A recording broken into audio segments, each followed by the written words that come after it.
Добро пожаловать в мой канал. Gérard Collomb, ministre de l'Intérieur, aux côtés des forces de l'ordre le 31 décembre 2017 à Paris.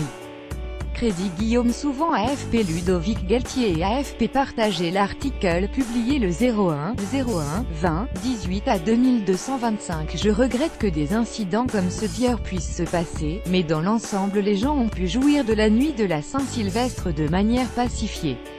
Malgré la violente agression de 2 policiers à Champigny-sur-Marne Val-de-Marne, où il s'est rendu en début de soirée, Gérard Collomb s'est réjoui du faible nombre d'incidents constatés en France. 1031 véhicules ont été incendiés et 510 personnes ont été interpellées en France, des chiffres en légère hausse sur un an. D'après les éléments recueillis par le ministre de l'Intérieur, 8 policiers et 3 militaires de l'opération Sentinelle ont été blessés de manière totalement bénigne. Le locataire de la place Beauvau ajoutant que le dispositif de sécurisation de la nuit de la Saint-Sylvestre fort de 140 000 personnels, a été particulièrement efficace.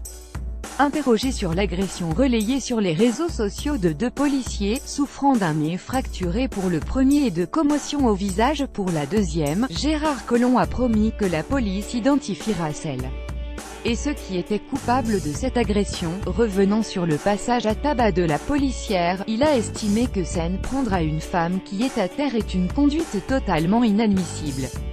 Champigny: je viens de m'entretenir avec les fonctionnaires de police agressés. Tout est mis en œuvre pour que les lâches-auteurs de ces actes inqualifiables soient appréhendés et condamnés.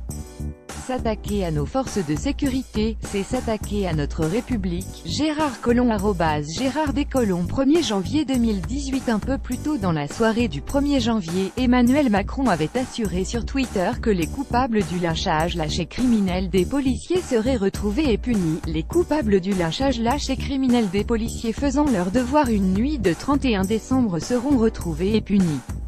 Force restera à la loi.